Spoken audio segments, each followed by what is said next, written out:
വൃശ്ചികപ്പുരയിൽ ശബരിമല സന്നിധാനത്ത് വൻ ഭക്തജന തിരക്ക്. പുലർച്ചെ 3 മണിക്ക് ക്ഷേത്രം തന്ത്രി കണ്ഠരര് രാജീവരുടെയും കണ്ഠരര് ബ്രഹ്മദത്തൻ്റെയും സാന്നിധ്യത്തിൽ മേൽശാന്തി അരുൺകുമാർ നമ്പൂതിരി നട തുറന്നു. 70,000 തീർത്ഥാടകരാണ് ഇന്ന് ശബരീശ ദർശനത്തിന് വേണ്ടി ബുക്ക് ചെയ്തത്. ഇന്നലെ രാത്രി ഹരിവരാസനം പാടി നടയടച്ചതിനു ശേഷം ശബരിമല മേൽശാന്തി PN മഹേഷ് നമ്പൂതിരി പടിയിറങ്ങി. ഏറെ വികാരനിർഭരമായിരുന്നു പടിയിറക്കം.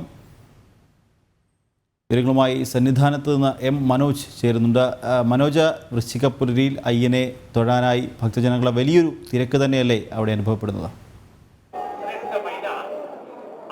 നിഖിൽ, വൃശ്ചികപ്പുലരിയിൽ ഭക്തജനങ്ങളുടെ വലിയ തിരക്ക് തന്നെയാണ് ശബരിമലയിൽ സന്നിധാനത്ത് അനുഭവപ്പെടുന്നത്. രാവിലെ മുതൽ തന്നെ, അതായത് പുലർച്ചെ 3 മണിയോടുകൂടി നട തുറന്നു.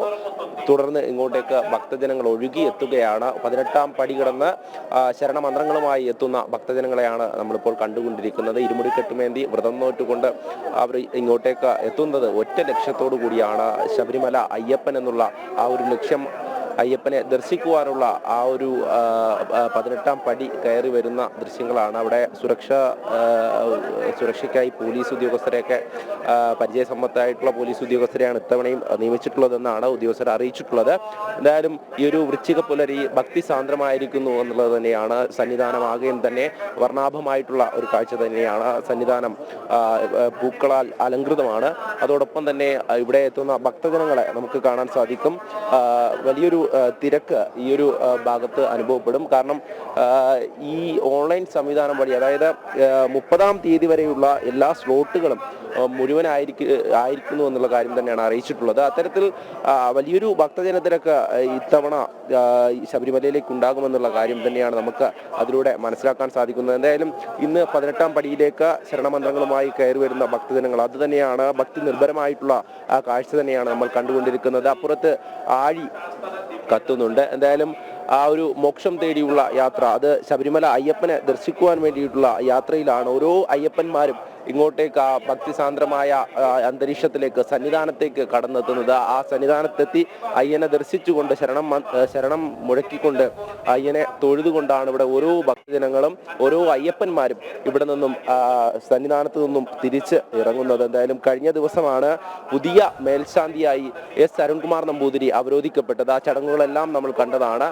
അതിനുശേഷം വൈകിട്ടോടെയാണ് PN മഹേഷ് നമ്പൂതിരി, അതായത് മുൻ ശബരിമല മേൽശാന്തി, അദ്ദേഹം ഈ പടിയിറങ്ങുമ്പോൾ വികാര നിർഭരമായിരുന്നു ആ നിമിഷങ്ങളൊക്കെ തന്നെ. ആ ദൃശ്യങ്ങളൊക്കെ നമ്മൾ കണ്ടതാണ്. കാരണം അത്രയധികം അദ്ദേഹം 1 വർഷക്കാലം ഇവിടെ അയ്യപ്പന്റെ സേവകനായി നിന്നുകൊണ്ട് അയ്യപ്പനെ സേവിച്ചുകൊണ്ട് ഇവിടെ എത്തുന്ന ഓരോ ഭക്തജനങ്ങൾക്കും അദ്ദേഹം വലിയ തരത്തിൽ ആശീർവാദം നൽകിക്കൊണ്ട് ഇവിടെ 1 വർഷക്കാലം അദ്ദേഹം പുറപ്പെടാ ശാന്തിയായി ചിലവഴിച്ചു. അത്തരം ഒരു നിമിഷത്തിൽ നിന്ന്, അതായത് ആ ഒരു വർഷക്കാലം അതിൻ്റെ ഓരോ അനുഭവങ്ങളും അദ്ദേഹം നമ്മളോട് പങ്കുവച്ചിരുന്നു. അതിനുശേഷമാണ് അദ്ദേഹം ഇന്നലെ വൈകുന്നേരത്തോടു കൂടി ഈ പുതിയ മേൽശാന്തിയെ ഇങ്ങോട്ടേക്ക് ആനയിച്ച്, അതായത് ആ അവരോധിക്കൽ ചടങ്ങിലേക്ക് എത്തിക്കുന്നതും തുടർന്ന് ചടങ്ങ് നടക്കുന്നതും രാത്രി ഹരിവരാസനത്തോടു കൂടി തിരിച്ച് ഇറങ്ങുന്നതും. എന്തായാലും ആ നിമിഷങ്ങളൊക്കെ കഴിഞ്ഞു. അതിനുശേഷം ഇന്ന് പുലർച്ചയോടുകൂടി S. അരുൺകുമാർ നമ്പൂതിരി ഈ നട തുറന്നു. അയ്യപ്പനെ ദർശിക്കാനായി നിരവധി ഭക്തജനങ്ങൾ, അതായത് വിവിധ സംസ്ഥാനങ്ങളിൽ നിന്നുൾപ്പെടെയുള്ള ഭക്തജനങ്ങൾ ഇങ്ങോട്ടേക്ക് ഒഴുകിയെത്തുന്ന ദൃശ്യങ്ങൾ തന്നെയാണ് നമ്മൾ കണ്ടുകൊണ്ടിരിക്കുന്നത്. ഓരോരുത്തരും ഒരേ ലക്ഷ്യത്തോടുകൂടി, അയ്യപ്പൻ എന്ന ഒറ്റ ലക്ഷ്യം, അത് തന്നെയാണ് അവരുടെ ഒരേ ഒരു ലക്ഷ്യം, അത് തന്നെയാണ് ഈ ഒരു ദർശനം എന്ന് പറയുന്നത്. അതിനായി ഭക്തർക്ക് വേണ്ട സൗകര്യങ്ങൾ ഒരുക്കുമെന്നാണ് അധികൃതരൊക്കെ അറിയിച്ചിട്ടുള്ളത്. എന്തായാലും കഴിഞ്ഞ തവണയൊക്കെ തന്നെ വലിയ തരത്തിലുള്ള പരാതികൾ ഉയർന്നിരുന്നു. മാസപൂജയ്ക്കും തുലാമാസ പൂജയ്ക്കൊക്കെ വലിയ പരാതികളാണ്. കാരണം ഇവിടെ എത്തുന്ന ഭക്തജനങ്ങൾക്ക് വേണ്ട അടിസ്ഥാന സൗകര്യങ്ങൾ ഒരുങ്ങിയിട്ടില്ല എന്നുള്ളത് തന്നെയായിരുന്നു പ്രധാനപ്പെട്ട പരാതി. അതൊക്കെ പരിഹരിച്ച് മുന്നോട്ട് പോകുമെന്നാണ് ദേവസ്വം പ്രസിഡന്റ് ഉൾപ്പെടെ നമ്മളോട് വ്യക്തമാക്കിയിട്ടുള്ളത്. എന്തായാലും ഈ ഒരു ഓൺലൈൻ സംവിധാനം വഴി ഇവിടേക്ക് എത്തുന്ന ഭക്തജനങ്ങൾ, അവർക്ക് എത്രത്തോളം സൗകര്യപ്രദമാണ് ഇവിടെയുള്ള ദർശനം എന്നുള്ള കാര്യം തന്നെയാണ്. കാരണം സ്പോട്ട് ബുക്കിംഗ് ഉൾപ്പെടെ ആധാർ, അതോടൊപ്പം തന്നെ ID പ്രൂഫൊക്കെ പരിശോധിച്ചുകൊണ്ട് ഇവിടേക്ക് എത്തുന്ന ആ ഒരു സമയം, അത്രയും ഒരു കാലതാമസം അനുഭവപ്പെടുമെന്നുള്ള കാര്യമുണ്ട്. എന്തായാലും 70,000 പേർക്കാണ് ഓൺലൈൻ വഴി, അതായത് വെർച്വൽ ക്യൂ വഴി ഇങ്ങോട്ടേക്ക് എത്താൻ പറ്റുക. 10,000 പേർക്കാണ് ഇവിടെ എത്തുന്നവർക്ക് സ്പോട്ട് ബുക്കിംഗ് വഴി ഇങ്ങോട്ടേക്ക് ദർശനത്തിനായി എത്താൻ പറ്റുക. എന്തായാലും നിരവധി ഭക്തജനങ്ങളാണ് ഇവിടെ എത്തിയിരുന്നത്. സ്വാമി ശരണം. എവിടെന്നാ? ഞാൻ തൃശ്ശൂർ മണ്ണുത്തി എന്ന് പറയും. ഞങ്ങൾ ഇന്നലെ വൈകിട്ട് എത്തി ഇവിടെ, ഇന്നലെ വൈകുന്നേരം എത്തി ഇവിടെ.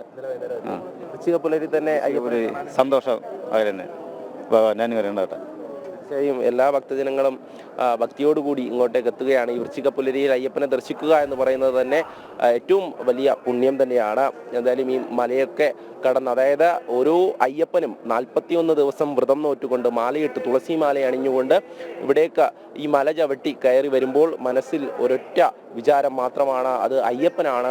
അയ്യപ്പനെ കാണുവാൻ, മണികണ്ഠനെ കാണുവാൻ വേണ്ടിയിട്ടുള്ള ആ ജനലക്ഷങ്ങൾ, കോടിക്കണക്കിന് പേരാണ്, കോടിക്കണക്കിന് ഭക്തജനങ്ങളാണ് ഓരോ മണ്ഡലകാലത്തും ഇങ്ങോട്ടേക്ക് എത്തുക എന്നുള്ളത് തന്നെയാണ്. എന്തായാലും അത്തരത്തിൽ ഭക്തജനങ്ങൾ എത്തുമ്പോൾ അവർക്ക് വേണ്ട അടിസ്ഥാന സൗകര്യങ്ങൾ ഒരുക്കുക എന്നുള്ള ഒരു ഉത്തരവാദിത്തം ഇവിടെയുള്ള അധികൃതർക്കുണ്ട്. അത് കൃത്യമായും ഇത്തവണ നിർവഹിക്കണം. ആ ഒരു ഉത്തരവാദിത്തം നിറവേറ്റണം എന്നുള്ള ആവശ്യം തന്നെയാണ് എല്ലാവരും ആവശ്യപ്പെടുന്നത്. എന്തായാലും ആ ഒരു തിരക്ക് നമുക്ക് കാണുവാൻ സാധിക്കും. നടപ്പന്തലിൽ നിന്നും മുകളിലേക്ക്, അതായത് ഈ വടക്കേ നട വഴിയും അതോടൊപ്പം തന്നെ മറ്റ് 18-ാം പടിയിലൂടെയൊക്കെ കടന്നു വരുന്ന ഭക്തജനങ്ങളെ നമ്മൾ കണ്ടതാണ്. അത്രയധികം തിരക്ക് രാവിലെ മുതൽ തന്നെ അനുഭവപ്പെടുന്നുണ്ട്. നേരത്തെ സൂചിപ്പിച്ചതുപോലെ തന്നെ 30-ാം തീയതി വരെയുള്ള സ്ലോട്ടുകളെല്ലാം മുഴുവനായി കഴിഞ്ഞു. ഇനി ഇതിൽ മറ്റൊരു കാര്യം എടുത്തു പറയാനുള്ളത്, ഈ വിർച്വൽ ക്യൂ വഴി വരുന്നവർ എന്തെങ്കിലും കാരണവശാൽ അവർക്ക് ഈ യാത്ര തടസ്സപ്പെടുന്നുണ്ടെങ്കിൽ അവരത്, അല്ലെങ്കിൽ യാത്ര മാറ്റിവെക്കേണ്ടി വന്നിട്ടുണ്ടെങ്കിൽ അവരത് ക്യാൻസൽ ചെയ്യുക. എങ്കിൽ മാത്രമേ മറ്റുള്ള ഭക്തജനങ്ങൾക്ക് കയറാൻ പറ്റുകയുള്ളൂ. അല്ലെങ്കിൽ അവരുടെ ആ ഒരു ബുക്ക് ചെയ്തിട്ടുള്ള ആ ഒരു സ്ലോട്ട് ഒഴിയാതെ കിടക്കുമ്പോൾ അവർ എത്തിയില്ലെങ്കിൽ അത് അവർക്ക് വീണ്ടും അത് രജിസ്റ്റർ ചെയ്യുന്നതിൽ ബുദ്ധിമുട്ടുണ്ടാകും. എന്തായാലും അത്തരത്തിൽ ഓൺലൈൻ സംവിധാനങ്ങൾ അത് കൃത്യമായും ഉപയോഗിക്കുക എന്നുള്ളതാണ് ഇപ്പോൾ ഭക്തജനങ്ങളോട് പറയുവാനുള്ളത്.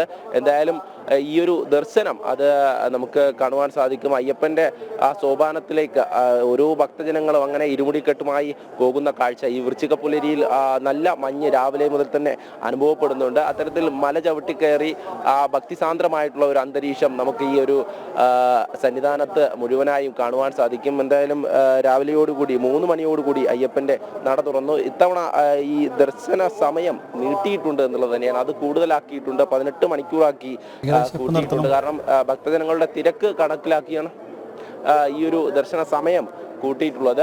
അതുകൊണ്ട് തന്നെ ഇവിടെ എത്തുന്ന എല്ലാ ഭക്തജനങ്ങൾക്കും ദർശനം ഉറപ്പാക്കുക എന്നുള്ള ലക്ഷ്യമാണുള്ളതെന്ന് പോലീസ് ഉദ്യോഗസ്ഥർക്ക് കഴിഞ്ഞ ദിവസം അറിയിച്ചിരുന്നു. ഇവിടെ പോലീസിന്റെ ഏകോപന ചുമതലയുള്ള ADGP ശ്രീ സർ, അദ്ദേഹം കഴിഞ്ഞ ദിവസം പറഞ്ഞിരുന്നു എല്ലാവർക്കും ദർശനം ഉറപ്പാക്കുക എന്നുള്ളതാണ് ലക്ഷ്യമെന്നുള്ള കാര്യം. എന്തായാലും പോലീസും അതോടൊപ്പം തന്നെ മറ്റ് സംവിധാനങ്ങളും ഒക്കെ ഇവിടെ ഭക്തജനങ്ങൾക്ക് സുഗമമായിട്ടുള്ള ദർശനം ഒരുക്കുക എന്നുള്ള ലക്ഷ്യത്തോടു കൂടി പ്രവർത്തിക്കുകയാണെന്നുള്ള കാര്യം എല്ലാവരും നമ്മളെ അറിയിക്കുന്നുണ്ട്. എന്തായാലും ഭക്തജനങ്ങൾക്ക് അല്ലെങ്കിൽ ഈ ഒരു ദർശനത്തിന് വേണ്ടിയിട്ടുള്ള മറ്റെന്തെങ്കിലും ബുദ്ധിമുട്ടുകൾ അനുഭവപ്പെടുന്നുണ്ടെങ്കിൽ അത് കൃത്യമായും അതിൽ നമ്മൾ ഓരോരുത്തരും തന്നെ ഇടപെട്ടുകൊണ്ട് അവർക്ക് വേണ്ട ഈ ദർശന സൗകര്യം ഒരുക്കുക എന്നുള്ളത് തന്നെയാണ്. എന്തായാലും നമുക്ക് സുരക്ഷാ ഉദ്യോഗസ്ഥരെയൊക്കെ കാണാം. സന്നിധാനത്ത് കൃത്യമായും സുരക്ഷയും വർദ്ധിപ്പിച്ചിട്ടുണ്ട്. അതോടൊപ്പം തന്നെ ഇവിടെ എത്തുന്ന അയ്യപ്പന്മാർ, അതോടൊപ്പം കന്നി അയ്യപ്പന്മാരും കുഞ്ഞു മാളികപ്പുറങ്ങളും ഒക്കെ തന്നെ ഇവിടെ രാവിലെ മുതൽ തന്നെ നമ്മൾ കാണുന്നതാണ്. സന്നിധാനത്ത് വളരെയധികം ഭക്തിസാന്ദ്രമായ ഈ അന്തരീക്ഷത്തിൽ അവരൊക്കെ തന്നെ അയ്യപ്പനെ ദർശിക്കുക എന്നുള്ള ലക്ഷ്യത്തോടു കൂടി ഇങ്ങോട്ടേക്ക് എത്തുമ്പോൾ അവരുടെ മുഖത്ത് വിടരുന്ന ആ ഒരു പുഞ്ചിരിയും ഒക്കെ, ആ ഒരു കണ്ണീരോടുകൂടി അയ്യപ്പന് മുന്നിലെത്തുന്നവരുണ്ട്. അതോടൊപ്പം തന്നെ ആ ദർശന സൗഭാഗ്യം ലഭിച്ച ആ പുഞ്ചിരിയോടുകൂടി ഇവിടെ നിന്നും പടിയിറങ്ങുന്നവരുണ്ട്. എന്തായാലും അത്തരത്തിലുള്ള ഓരോ മുഖങ്ങളും കാണുമ്പോൾ നമുക്ക് മനസ്സിലാകും ഈ ഒരു വ്രതം നോറ്റുകൊണ്ട് അവരിവിടേക്ക് എത്തുന്ന ഈ ഒരു ദർശനം പൂർത്തിയാകുമ്പോൾ അവരുടെ മനസ്സിന് കിട്ടുന്ന ആ ഒരു സന്തോഷം, ആ ഒരു ആശ്വാസം, അത് നമുക്ക് ഓരോരുത്തരുടെയും മുഖത്ത് കാണുവാൻ വേണ്ടി സാധിക്കും. എന്തായാലും മറ്റു സംസ്ഥാനങ്ങളിൽ നിന്ന് ഉൾപ്പെടെ എത്തുന്ന ഭക്തജനങ്ങൾ ഓരോരുത്തരും കന്യയ്യപ്പന്മാരുൾപ്പെടെ ഈ 18-ാം പടി കയറി വരുന്ന ദൃശ്യങ്ങളാണ് നമ്മൾ കണ്ടുകൊണ്ടിരിക്കുന്നത്. നല്ല തിരക്കുണ്ട്. അവർ ഓരോരുത്തരും നെയ്ത്തേങ്ങയും അതോടൊപ്പം തന്നെ അവലും മലരുമൊക്കെയായി അയ്യപ്പന്റെ മുന്നിലേക്ക് എത്തിക്കൊണ്ടിരിക്കുകയാണ്. അങ്ങനെ അമ്മമാരുണ്ട്, മാളികപ്പുറങ്ങളുണ്ട്, എല്ലാവരും ഈ ഒരു പടി കയറി വരികയാണ്. 18-ാം പടി എന്ന് പറയുമ്പോൾ അതിൽ ചവിട്ടുവാൻ ലഭിക്കുന്നിട്ട് ആ ഒരു സന്നിധാനത്ത് വളരെ ഒരു വലിയ ഭക്തജന തിരക്ക് തന്നെയാണ് അനുഭവപ്പെടുന്നത്. വൃശ്ചിക പുലരിയിൽ അയ്യനെ കണ്ടുതൊഴാൻ ഭക്തർ അവിടേക്ക് ഒഴുകി എത്തുകയാണ്. വിശദമായ വിവരങ്ങൾ സന്നിധാനത്ത് നൽകുകയായിരുന്നു M. മനോജ്.